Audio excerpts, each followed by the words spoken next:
Welcome to Straight Talk with Sandra Reish. Are you trying to master the game of life without success? There are secrets and strategies to living your best life. We'll share some of them with you on today's show. Take advantage of this series to become an expert at relationships. All relationships. It's time to live the life that you deserve to live. Now, here's your host, Sandra Reish. Welcome to Straight Talk with Sandra Reish, a show that teaches you how to live your very best life. I hope everybody's having a beautiful summer and enjoying the good weather. We're already in August. My God, the time goes fast. You know, every week, every month, I think to myself about the original meaning of this show and what was my hope of what to get across. And as I said just now, it's about living your best life. So it seemed long overdue to do a show on addiction. Now, some of you listening right now may be saying to yourself, oops, this is not the right show for me. I'm not addicted. So I'm going to speak to you guys first. I've gone to and listened to researchers talk about this, and it's something I feel very strongly about, which is, in fact, we're all addicts. So it's possible that some of you might be going, what? That's not true. Okay.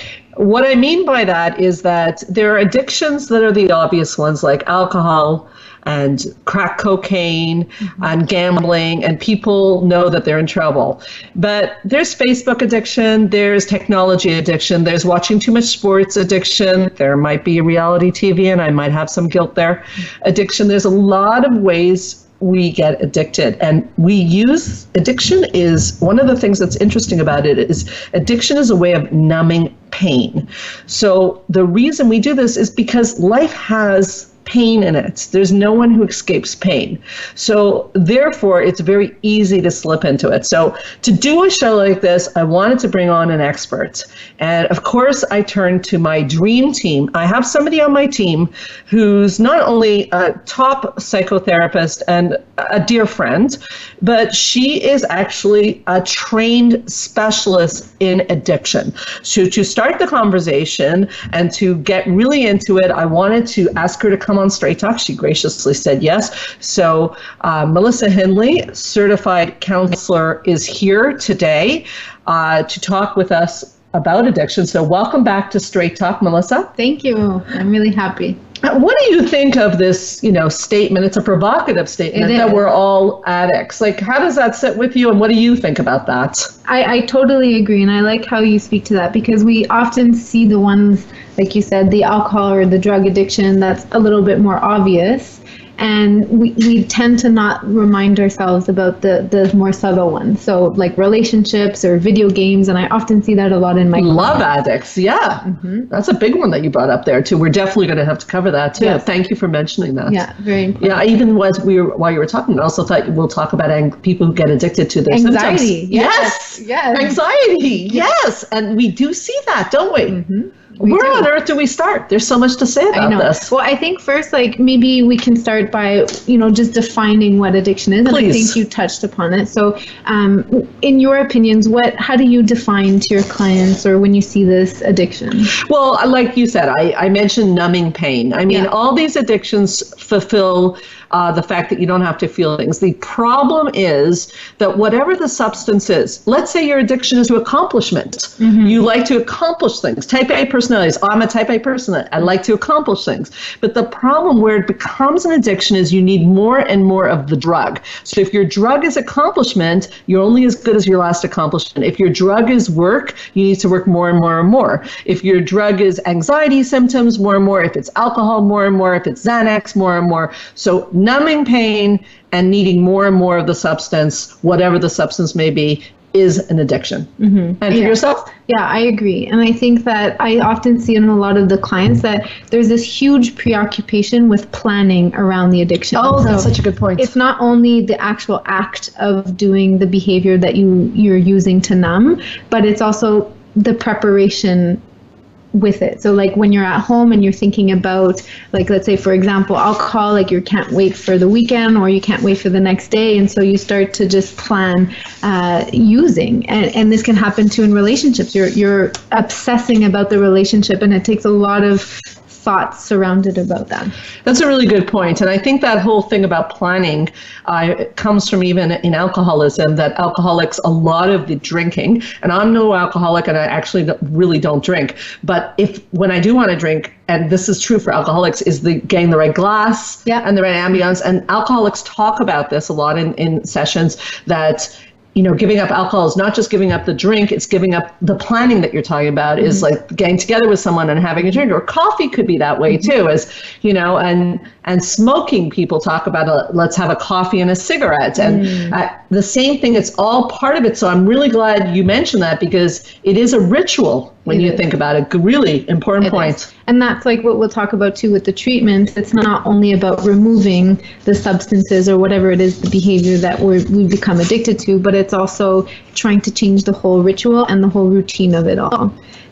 Okay, so I think we're clear on addiction per se. So I guess, here I am saying that I don't drink alcohol, but I like a nice wine glass when I do have wine. So how would I know if I'm an addict or not? And I'm gonna answer partly and have you jump in. Is like, I don't drink alcohol, so I get headaches. I kind of think I probably could have gone addicted, because I like the idea. I like it, and I worked in a bar, so I was in the right place. But I get these horrible headaches, so it probably saved me. But let's say I was starting to come home from a hard day of work. I see clients, and it's it can be a tough job. And I started thinking during the day, when I get home, I'll just have my wine, or I'll smoke. I hear a lot of these days. I'll just smoke a joint. Yeah. And people say smoking weed is not addictive. I don't agree, but.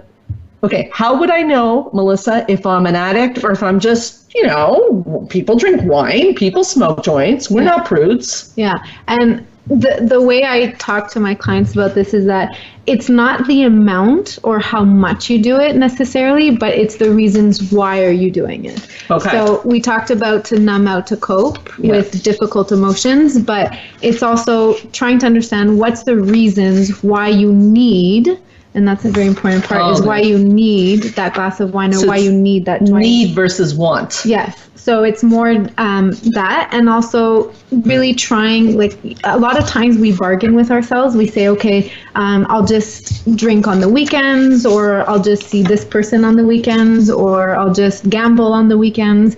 And so we try to start to bargain with ourselves. And one of the definitions too is that addiction is considered when we're really trying to cut back and we can't, despite our best efforts. So if somebody is smoking a joint every night when they get home, and I would say to them as a therapist, like, how about tonight journaling instead of smoking a joint about how you're feeling? And they're like, absolutely not. I cannot do that. That would be a bad sign. Yeah, or they might really want to, and their intentions are there, but when it comes time to it, they're really trying, but it's hard to not do it because, again, of the ritual and the routine, and so it's trying to cut back despite our efforts. Okay, so people might have questions, Melissa, so I'm just going to give out the phone number. It's 1-866-472-5792. Again, 1-866-472-5792. Join the conversation. And for shy people who don't want to do that, if you'd like to text us, that's not a problem either, 514-796-4357. We're talking addiction. We're talking how you know if you're addicted, and how now what we're going to talk about now is how it plays into mental health issues like anxiety or depression. And if you want to join the conversation, please text us. We love that, or call us, no problem. So, Melissa, we mentioned before, it's the Montreal Center for Anxiety and Depression. So the majority of our cases are about relationships, anxiety, or depression. I've always found it interesting that depressed people like to smoke weed and drink alcohol, which is really funny. Yes, because it's a depressant. Right. So it's not going to make you feel happier. It's going to depress you. So, how do you see addiction playing into mental health issues? Which comes first, the chicken or the egg, by the way? Well, it's a hard question, but I think from what I see in my experience, and you can talk about too from what you've seen, but there's definitely a mental health issue underneath the addiction. Like, someone doesn't just wake up and choose, this is what I want my life to be like. It's a choice later on, but I think that definitely there's something driving it, the addiction first. So that's one of the things we have to to get to is really the root. And so it's anxiety or depression, or trauma. A lot of times we see trauma in people who have addiction issues. So I find that interesting. So when you have a patient in your office that's addicted, you don't go to the treatment of the addiction right away. You go to what's the root issue. What's the root? Oh, okay. So how do you do that, Miss Melissa? Well, the thing, having them identify first, because there could be some denial that's going in. So we have to address that. What does denial sound like? Denial sounds like, it doesn't hurt anyone. I don't, I just have one. It's not creating a problem in my life. And we try to justify why our behavior is okay. So first we have to kind of identify that there is an addiction, but also trying to get to the root. So looking for any symptoms, like the thing is hard because a lot of drugs or alcohol can mimic depression. So it's really hard to kind of tease out if it's depression that's causing it, or like you said, marijuana and alcohol is a depressant. So is it from the substances?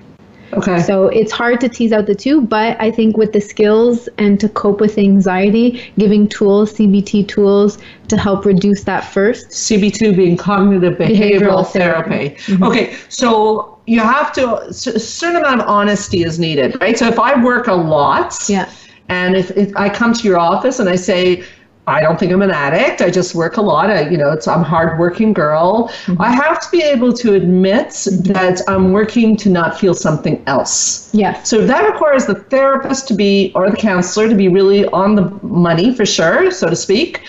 But also for the patient, the client, to be willing to admit, like, what I would ask someone who works a lot is, what are you running away from? Yeah. Like, why are you so busy? I ask a lot of my patients, why are you so busy? What is the busyness? What function does it serve? Mm-hmm. Do you talk about that? Yeah. Okay. What are you avoiding? Yeah. Okay. And I really love, something I really got from you was to be honest. We have to be honest with ourselves. That's important. It's very hard to do, but it's being honest with ourselves and trying to figure out what's driving this. Okay, so we're going to take a short break. We'll come right back and we'll talk about why it's so hard to tell ourselves the truth about ourselves, which is a global concept that affects everything. And if you can tell yourself the truth, you can have the stars in life. So we'll be right back with the fabulous Melissa Henley on Straight Talk with Sandra Reish.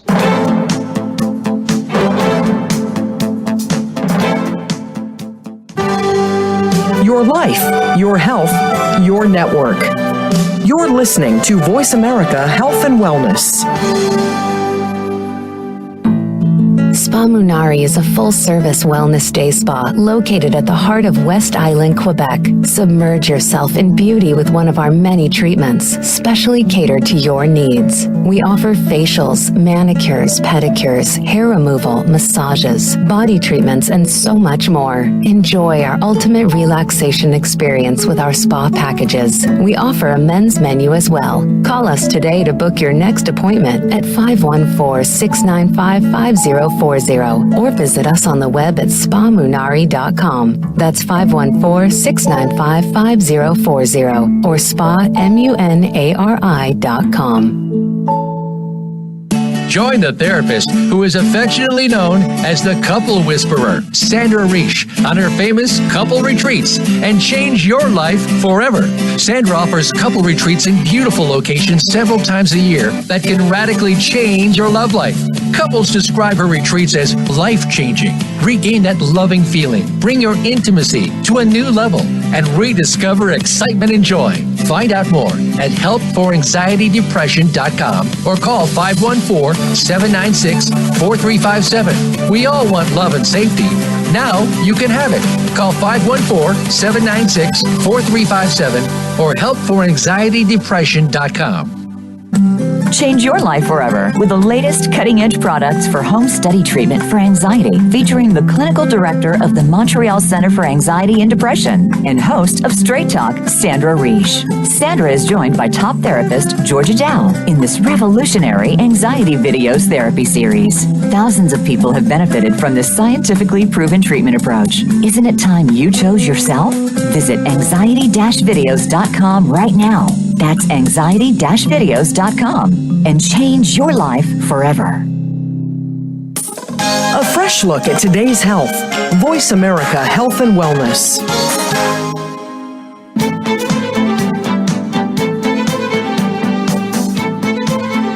You are listening to Straight Talk with Sandra Reish.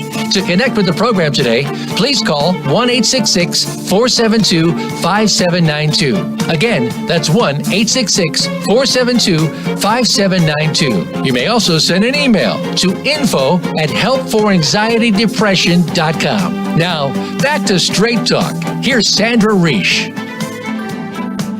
Okay, we are having a very important and perhaps overdue talk about addiction because it affects so many of us, and it's very prevalent. And I'm going to say that the reason I think it's prevalent is life. As the older person in the room, your hostess Sandra here. Life has challenges. There are lots of things that can go wrong. And so how we cope with these challenges is absolutely paramount. Now, before I get into that, I think that this is a great time to say a thank you to our sponsor, because our sponsor is Spa Minari here in Montreal. And the reason I think it's relevant is, first of all, I'm going to give you their website, which is spaminari.com, and the phone number is 514-695-5040. I mention that because going to a spa, actually, and taking some time for yourself is one of the ways to negotiate your feelings so that you don't slip into addiction. So I think it's a good time to mention them. And also know that if you call them at 695-5040, area code 514, and you mention Straight Talk with Sandra Reish, you get 15% off any treatment. That's massages, that's facials, that's beauty stuff. I think we should take some time and do that. Like, we're always working, or else we're addicts too. Yeah. So before we get back into it, I left off with the idea of telling yourself the truth. So even right now, maybe we can start with ourselves. Could we tell the truth about, it's not easy, but I think if we're going to ask other people to do it, we have to do it. So I've already alluded to the fact that if you told me tonight that I can't watch TV before I go to bed, I wouldn't be very happy with you. So do I consider myself ready for rehab? No, I don't. But I admit that I sometimes use TV as a way to numb out, and sometimes that's not so healthy. Sometimes, journaling would be a better choice, or going to Spa Minari with you would be a better choice. Yeah. And sometimes, when hardship shows up in my life, sometimes watching some really silly TV works for me. And there are addictive properties to that. So I'm going on radio and admitting something that there's a little bit of an addiction there, and it's not easy to say that. So would you be able to, because as I believe that everyone's an addict. What would you say? Because, it could be taking care of your pets. It could be so many things. There's so many things that what do you think you're addicted anywhere? I do. Accomplishment? I do. I think definitely I agree with the TV. Like, I have to sleep with the TV on every night. Oh, really? Every night. Have to sleep with it. So it fills a function. It fulfills a function. It does. Does it numb you? It avoids me thinking. Okay, and you're a big thinker like me. I'm a big thinker. So am I. It avoids that. Yeah. And I think I'm also addicted to caretaking. Oh, that's a big, honest one. Yeah. Can you say what that even means? So caretaking, for me, it's to avoid my issues. I focus on other people. So I help other people. I put other people's needs before my own. Now I'm a lot better, and I've done my own work to put myself first, and to know the difference between caring and caretaking. So, but yeah, that's my addiction that I had to. That's a really important one. We weren't planning to talk about this today, but I'm going to take a pause on that because caretaking, that's another one that I've had that challenge also, is highly addictive because it's actually not putting someone's needs ahead of yours, because the need is to caretake. Yeah. Okay. And why do people need to caretake? Because then they feel better about themselves, and that's the drug hit. Oh, I'm such a good person. Look how I took care of someone. That's the drug. And women fall into it like flies. Because if I don't feel good about, so Melody Beattie wrote a great book called Codependent No More, and it was about alcoholism and drug addiction. But she also said, and this is the line that got me years ago, is she's driving home from work and she'd think, I'll take a drink, I'll take a drug, or I'll go fix someone. Yeah. fixing people is addictive. That means therapists might have this problem if they do it outside of work. It's true. And I think that's why it's really important to talk about with the concept of addiction, because it's one of the biggest addiction that goes under the radar. Wow, I'm glad you brought that up. Wow. Okay, so caretaking addiction. So again, another way of not looking at yourself. That's what all addictions do. They take you away from you, your pain. Because if, let's say, caretaking, if you secretly don't feel as good about yourself as you'd like, as long as you're caretaking, you don't have to look at that pain. I don't have to look. I can focus on someone else's problem. So how would we get us to look at our pain? How would we do it? Well, the first step is always being honest. So acknowledging that, but also. Okay, so we found out we're both addicts. Yes, but we also, I find what's helpful too is to acknowledge how addiction changes the brain. Okay. Because once I had that piece of awareness too, it helped me to then focus on that. Because then I didn't feel weak every time if I could fall into the caretaking role. Do you want to say a bit about that? Yeah, so with any addiction, we have neurotransmitters in our brain, we have dopamine. And the thing is that when we have, let's say, for example, I'm going to use cocaine. So when people use drugs or substances or whatever it is that feels good. So dopamine is like our feel good,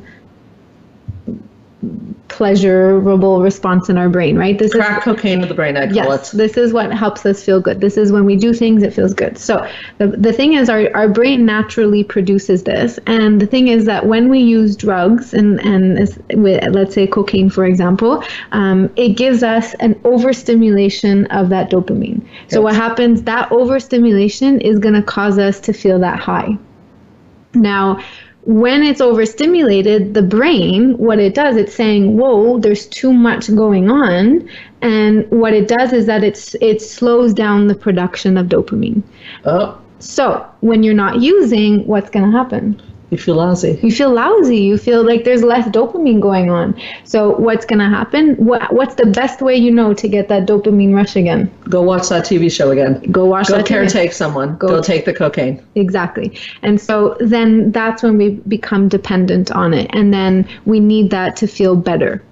Wow. So it changes the whole brain. But what's reinforcing about this is that once we stop the addictive nature, even though it changes the brain, there's a lot of research that shows that with neuroplasticity, the brain can regain itself again. The brain can rebalance itself when you stop using your drug or behavior of choice.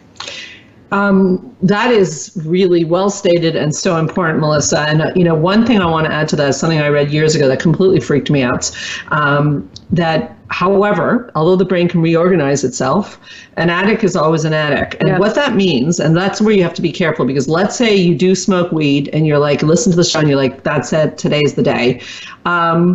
The problem is that someone who's an addict's brain is different than someone who's not an addict. So that means that 10 years down the line, if I take a joint and I've never been addicted, I get high and nothing really happens. However, if you've been addicted, the brain never forgets. No. I don't know if you know this. I think you do. Yes. And it lights up like a slot machine and goes, hey, baby, we're home. Yeah. And it starts all over again, which is why when people quit smoking and they say, I'm going to just take one cigarette, that's a disaster. You can't do it. The brain, whereas other people who never smoke, they can take a cigarette. Okay? So the addict's brain has a memory of that pleasure center. And we're very addicted to pleasure. We are. And that's the whole reward circuit that's going on in our brain. So that's what I encourage too, is that you can't just remove the behavior or the drug or the alcohol. You can't just remove it. Okay. You have to replace it with something else that's healthy. Okay. So what could be some examples of the thing that we can replace it with that's healthier? If we're talking about cocaine or if we're talking about caretaking? I'm going to do caretaking. Yeah.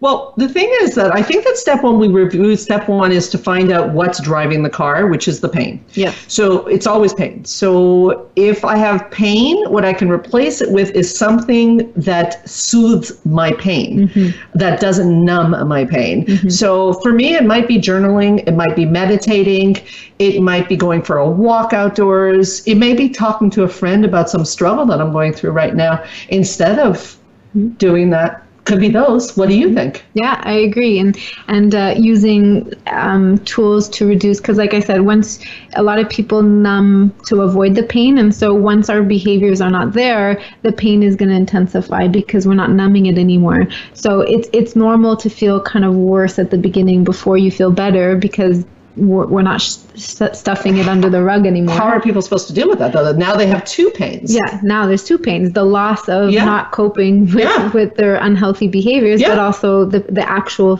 physical pain and emotional pain.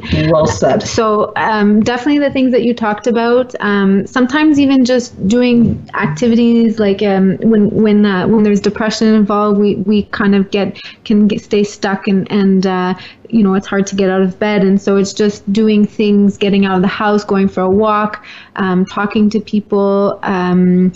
Definitely understanding our triggers, that I find help too, like understanding what triggers me, not only pain, but other things that can trigger me to use, and using the skills. So my breathing techniques, they take longer, but in the long term, it's a long-term gain, because short term it's easier just to go for the drugs. But if I use my breathing, if I challenge my thoughts, if I cope with cravings, then it'll have more long-term effects. So it's probably good to work with a clinician or a counselor at that point. I agree, because it's hard to come up with, like I said, replacing things that are healthier. So definitely to understand your triggers, to cope with cravings. There's a lot of techniques that a therapist can help you through with that, because cravings can be very intense. So we're going to take a break, but I think I'm going to put the teaser out there that I think what I'd like to come back with is, we said earlier in the show that people get addicted to even symptoms and pain and drama. And don't we all know someone who always has a painful, dramatic story? Now, it's somewhat counterintuitive, because why would anyone ever get addicted to drama and pain? But people do. We'll be right back with Straight Talk with Sandra Reish, and we'll find out why.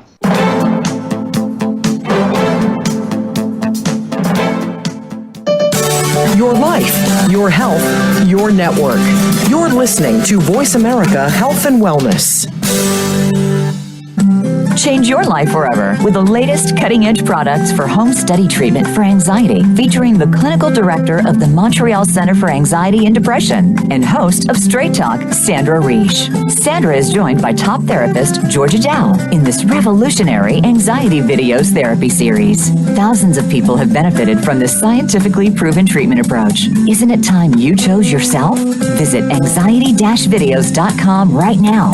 That's anxiety-videos.com and change your life forever.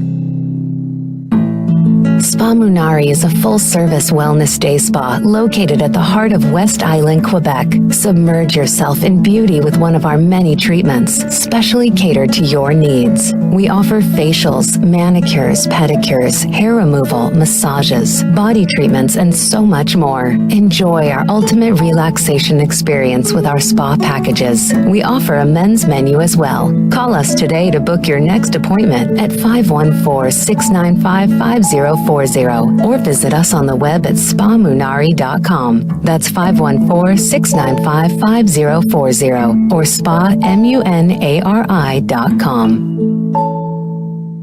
Join the therapist who is affectionately known as the Couple Whisperer, Sandra Reish, on her famous couple retreats, and change your life forever. Sandra offers couple retreats in beautiful locations several times a year that can radically change your love life. Couples describe her retreats as life-changing. Regain that loving feeling, bring your intimacy to a new level, and rediscover excitement and joy. Find out more at helpforanxietydepression.com or call 514-796-4357. We all want love and safety. Now you can have it. Call 514-796-4357 or helpforanxietydepression.com. Your life, your health, your network. This is Voice America Health and Wellness.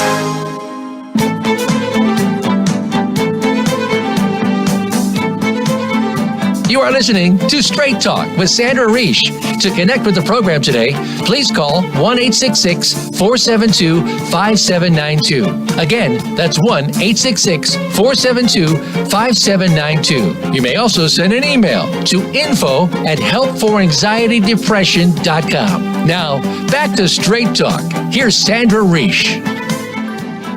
So we're here talking about addiction and, the pervasiveness and the insidious nature of it, because it really, by the way, we're talking lightly about caretaking and this and that, but addiction actually can destroy a whole family, can destroy a childhood, it's quite serious, and it is really something that has to be watched. Alcohol addiction, for example, I've been a therapist and I was a bartender for 22 years. I've been in the therapy field for going on 18 years. It's a lot of years. You can see I'm not a young woman. Anyways, I divert, and I don't think I've ever seen anything destroy families as much as alcohol, to the point that's probably a big part of why, other than the headaches, that I'm not a big drinker.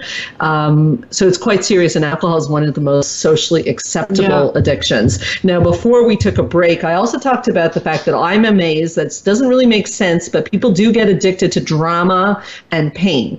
But yet, it seems like, why would anyone get addicted to drama or pain if it feels awful? Mm-hmm. Thoughts? Well, we have to ask ourselves, what are we getting from it? And I think that once we understand what's the payoff, because... Is there a payoff to being in pain? Yes. Oh. What are your thoughts? Well, of course, I agree with you, but our clients are going to say there's no payoff to being in pain. It's hard to see. But again, being honest with ourselves, we're humans. We avoid pleasure, we avoid pain, and we go towards pleasure. Oh, so that's a good line. When we do something that... All our behaviors has a purpose, all of them, even the unhealthy ones. So we have to ask ourselves, what could I be getting from this drama or relationships or just the pain? What am I getting from it? Right. So I was working with somebody who keeps getting in relationships that there's a lot of drama, and the payoff for her is that she's very uncomfortable with closeness. So as long as there's drama, there's no closeness. It keeps people at a distance? It certainly does. And payoff for pain, another one that I want to make sure people hear, is that you have a sad story to tell, and that can give you a lot of attention. A lot of sympathy. A lot. And attention's a big reinforcer. So that's where, if you're listening, you have to be honest with yourself. Are you milking the pain? Because pain is hard, but you can't stay in pain forever. I mean, you can, but at that point, it's a choice. Yes. Yeah. Okay. And the same thing is with addiction or in terms of alcohol and drugs, is that, there's advantages to it. And it's hard for us to see it that way because there's a lot of disadvantages, but we have to understand the advantages in order to change them. We can't deny that. We can't ignore the advantages that we get from drugs and alcohol or caretaking or relationships, because it's a very important piece of the puzzle in order to cure it, to solve it. You're newer in the field than I am. You're younger than I am, but you've also worked in a rehab center, and you've been working for us for a while now. Do you agree that addictions, and alcohol in particular, alcohol and drugs, probably destroys families more than anything else you've seen? Because that's certainly been my experience, and it's generational. It affects everybody. Yeah, and that's why in my work I do a lot of family therapy, because it's not just the person struggling with addiction, it affects the whole family. And even though the person that is addicted, I often hear them say, well, I'm just hurting myself. I'm just drinking. I'm not hurting anybody. I do it after the kids are asleep. After the kids are asleep. Like no one's watching me, and it's my life, and I'm not hurting anyone. But the thing is that it does hurt relationships. It hurts children, it hurts relationships, and we have to acknowledge that and also see how it hurts them, so that as a family we can try to create differences and a better relationship with everybody. To keep this nice and meaty, Melissa, as a matter of fact, we talk about caretaking. I talk about caretaking an awful lot. Caretakers are often born in families of addiction because the adults aren't behaving like adults. So the child learns to read cues very quickly in the family. As a matter of fact, many people who grow up in dysfunctional families become very good at reading cues. And by the way, they become therapists because they turn their lemons into lemonade. Is they have a skill that's unusual to read things. Because caretaking, again, often comes out of slippery boundaries in a family, and slippery boundaries often show up with addiction. Because addiction itself is a major boundary violation. Okay, so for people listening where this affects their family, not necessarily themselves or friends, I'm curious also, what should people do? Because before we get into this, I do want to say that although we're very compassionate people, I think that you do this in your sessions too, and I do, is that it is a concept of tough love that needs to be used in addiction, meaning that if your partner's addicted to video games or alcohol, it's not like, oh, honey, it's quite serious. And people call me all the time and say, well, my kid, but what do you want me to do? Kick my kid out of the house if they don't stop? And I say, you might have to. And they say, would you do it with your kid? I say, I wouldn't be happy, but it's only tough love that works, correct? Yeah.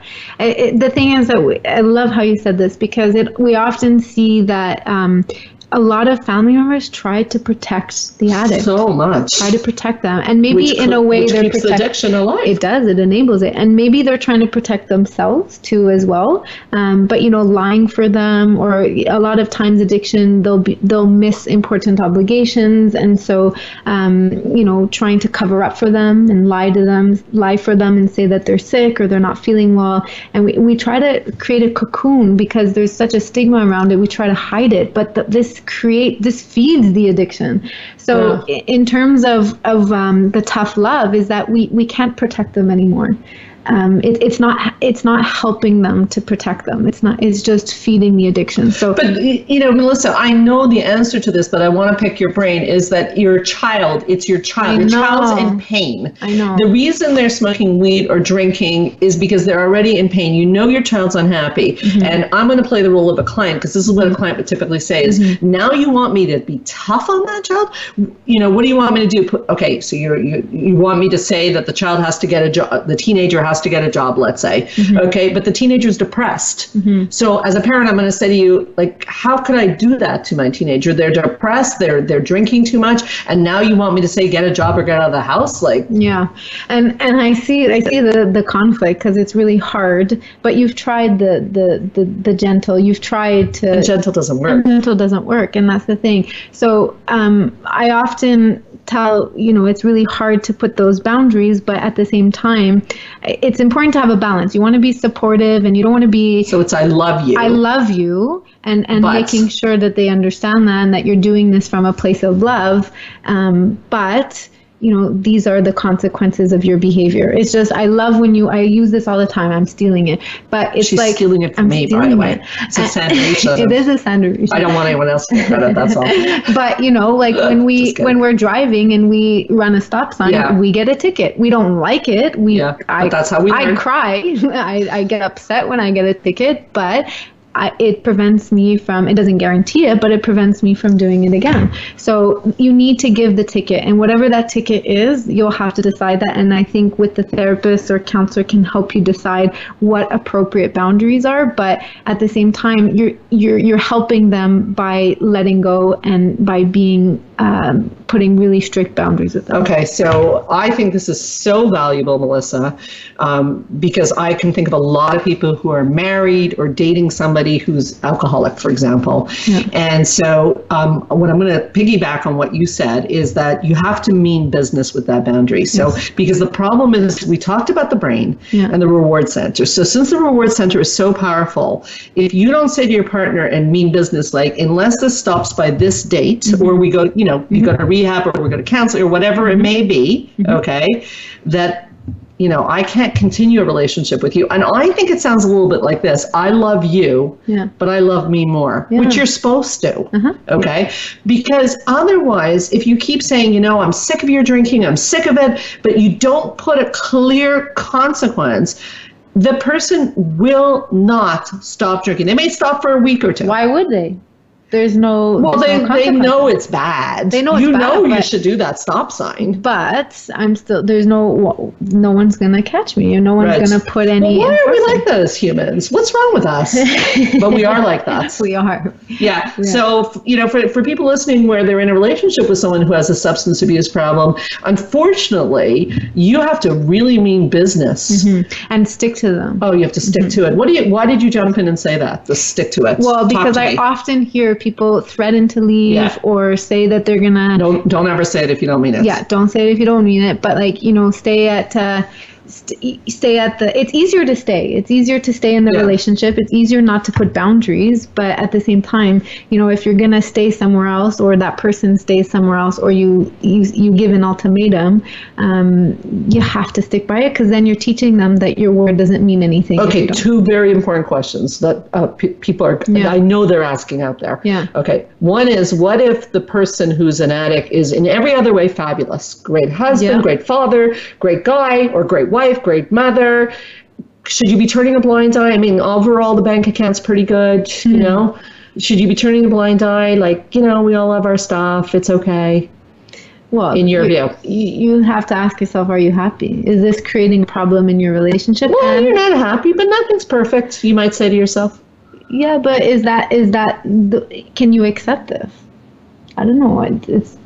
Should you accept it, though? Should you, and can you? And And is is that it impacting your kids? That's the thing. Is that the And role it is. model? And we're saying as therapists, it is. 100%. Even if they're young, a lot of my clients too say they're really young, they don't notice. Even babies can pick up on a lot of things. And my second question is, you go to your partner and you say, listen, I think you're addicted to weed, to alcohol, or whatever. And, I love you, but I love me more, or whatever way you want to say it. I love you, but for me, this has to stop for us to continue. And the partner explodes and says, what's wrong with you? Lots of people smoke weed. Lots of people drink.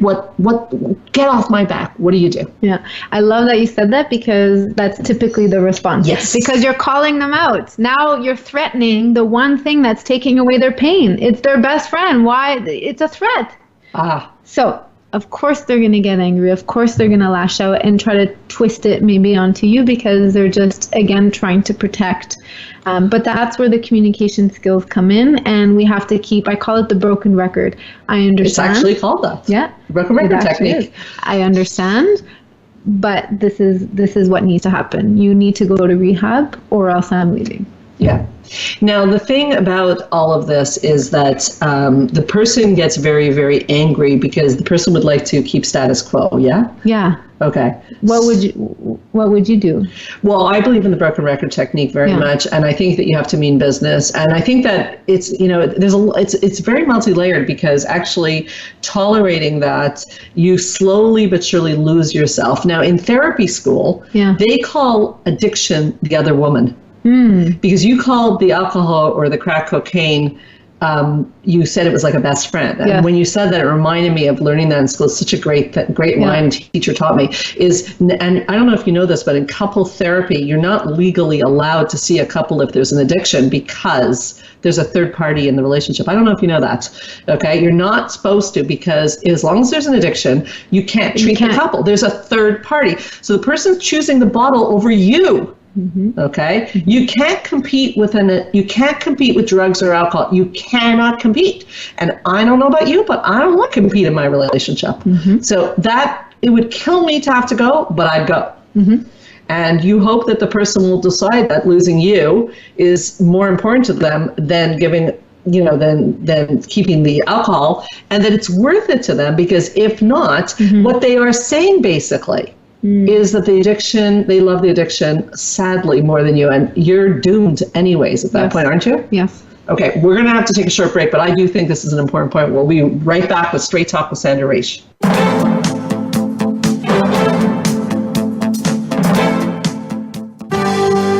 Your life, your health, your network. You're listening to Voice America Health and Wellness. Spa Munari is a full-service wellness day spa located at the heart of West Island, Quebec. Submerge yourself in beauty with one of our many treatments, specially catered to your needs. We offer facials, manicures, pedicures, hair removal, massages, body treatments, and so much more. Enjoy our ultimate relaxation experience with our spa packages. We offer a men's menu as well. Call us today to book your next appointment at 514-695-5040 or visit us on the web at spamunari.com. That's 514-695-5040 or spamunari.com. Join the therapist who is affectionately known as the Couple Whisperer, Sandra Reish, on her famous couple retreats and change your life forever. Sandra offers couple retreats in beautiful locations several times a year that can radically change your love life. Couples describe her retreats as life-changing. Regain that loving feeling, bring your intimacy to a new level, and rediscover excitement and joy. Find out more at helpforanxietydepression.com or call 514-796-4357. We all want love and safety. Now you can have it. Call 514-796-4357 or helpforanxietydepression.com. Change your life forever with the latest cutting-edge products for home study treatment for anxiety, featuring the clinical director of the Montreal Center for Anxiety and Depression and host of Straight Talk, Sandra Reish. Sandra is joined by top therapist Georgia Dow in this revolutionary anxiety videos therapy series. Thousands of people have benefited from this scientifically proven treatment approach. Isn't it time you chose yourself? Visit anxiety-videos.com right now. That's anxiety-videos.com and change your life forever. A fresh look at today's health. Voice America Health and Wellness.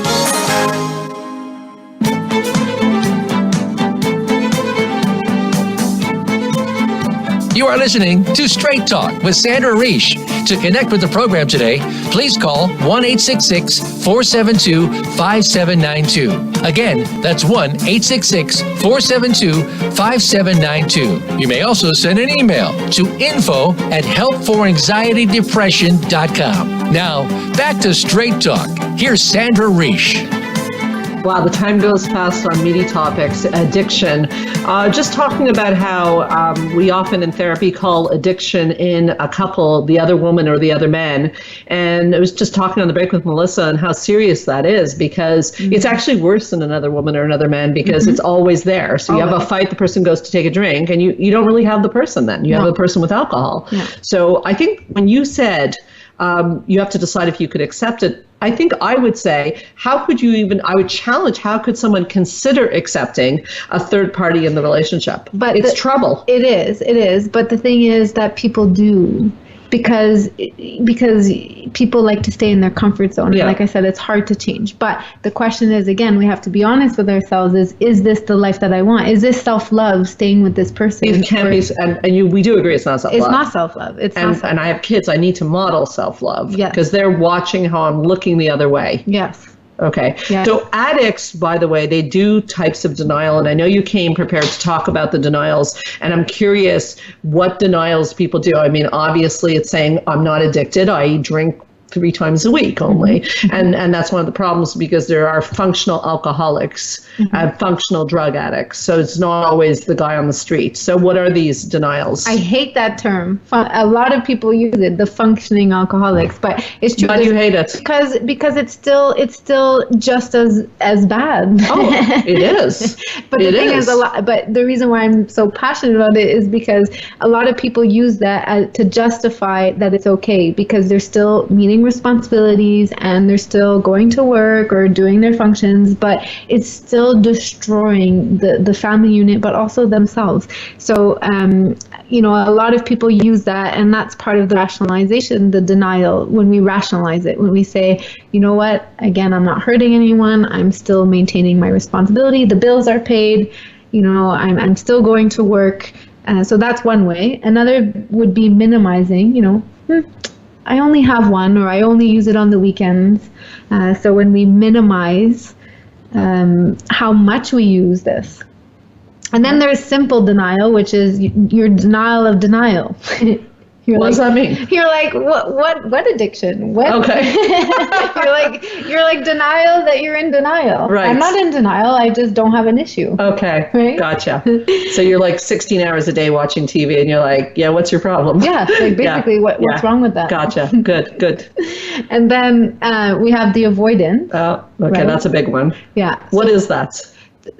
Basically we're not even wanting to look at it, and that's where you brought up that the person can get really angry because the more you bring it up, the more they have to look at it, and if they're in denial, they don't like that feeling, and so they push it away, and so we might get angry or lash out. Defensive. To push you away. Oh, here comes my favorite. Yes, why don't you talk about this? The victimization. Well, it's a really good strategy is to say, like, who are you to tell me I drink too much? With the life I've lived, you don't know my pain. And, this happened to me, that happened to me, and it's been hell, and I need my drink at the end of the day. So what do you say to someone like that, Melissa? Yeah, and it's just, is that helping you? Is that solving your pain? No, but I have so much pain, Melissa. Can I get a break in life? And that's where I would use more questions about what are the consequences or what's going on, because and do you want to get out of this victimization? Like, do you want to have a better life? Do you want to go through sometimes we have to go through hell, but we'll get out of it. But it's a question of and that's the hard to get out of victimization, because we often say, well, I deserve this, or I have so much pain, so much stuff has happened to me. How would you encourage them to get out of victimization? It's getting a little dull almost, but the first step is to tell yourself the truth. Yeah. It comes, almost every show comes back to that, is that, we're all victims at some point in our life, and you have to decide what's the story you want to tell yourself. So if you've been victimized, that's bad enough. But I thought you said it very, very well, what's the life story you want? Do you want to stay a victim, or do you want to pull out of it? And, there are many clients who stay stuck, and there are many clients you've seen and I've seen who pull themselves out of horrible victimizations. Yeah. And, it's an honor to work with them. I can tell you, I work with people where I come home at night, I'm sure you feel the same way, where I am so touched by their courage from terrible situations. So yes, people can get out of victimization, right? Yes. Okay, so we're just about out of time. So I know that somebody wants to know, if they're addicted, do they have to stop using forever the substance? Very briefly, because I want to make sure there's a minute for people to find out how to reach you. Well, every situation is sometimes a little different, but research supports that, yes. Again, you talked about how the brain has a memory of this addiction. So as soon as we even tease it and re-enter whatever it is, the substance, or back into our brain, it's like muscle memory. It's gonna go back into it what it used to be. So we have to learn other healthier coping ways, strategies. And so I encourage anyone that's going through this to reach out. There's also AA meetings, which is Alcoholics Anonymous. If people don't like the 12-step model, there's also smart recovery meetings that they have online. So I encourage you, I know it's hard to come out and admit this addiction, but use your support system. And actually I found that people are actually more encouraging than you think. And people get through it, and one of the best things in life is whatever problem you have, someone else has had it. Yes. And coping and support is key. Melissa, you are absolutely fabulous at this stuff. If somebody wants to work with you on how to overcome their addiction and tell themselves the truth, how would they reach you, and how would they book an appointment? So you can call me at 514-777-4530, and definitely we can work on some strategies to help with the addiction, learning triggers, coping with cravings, and understanding what's at the root of the problem. Can they call you if there's a relationship, if they need help with their relationship because someone a friend is in trouble? Tough love? Can you do tough love? Yes, I also help family members and also people in relationships. I have a couple of clients that are in that situation now, and to help them get through putting boundaries and giving tough love, and with positive results. So. Well, that's all the time we have today. So before we sign off, I'd really like to thank you, Melissa. You were just amazing. And we're going to have you back real soon, because you're always a wealth of knowledge. So thank you very much. Thank you for having me. Always a pleasure. I'd also like to thank again Spa Minari for helping to make this show possible. Check them out, spaminari.com. Go get a nice massage, mention Straight Talk, and you can get 15% off. And I'd especially like to thank all of you for listening to Straight Talk with Sandra Reish and making this show successful around the world. I really appreciate it. I'd like to invite all of you to come back next week. If you're interested in our retreats, therapy, reaching Melissa, or any media that was mentioned on this show or previous shows, please check out helpforanxietydepression.com. And also, if you go on straighttalksandareish.com and add a / and write radio gifts, you can get all sorts of amazing free gifts from many of our guests. Check out also our Facebook page, Straight Talk with Sandra Reish, too. And feel free to leave a question for me or for Melissa or any of our guests. And don't forget to like our page while you're there. You can hear this show and any prior show as a podcast on my website, straighttalksandareish.com. Also on the podcast app of your iPhone and on iTunes under Straight Talk with Sandra Reish. And please do stay in touch at info at helpforanxietydepression.com. If you're a professional and you're looking for keynote speakers or training on this topic, anxiety, depression, emotional regulation, or living a purposeful life, remember I'm your source for evidence-based practice and education. My name is Sandra Reish, and I promise I'll help you learn to live your best life again next Thursday, same time, same channel. In the meanwhile, this is Straight Talk with Sandra Reish. Keep your eyes on the stars.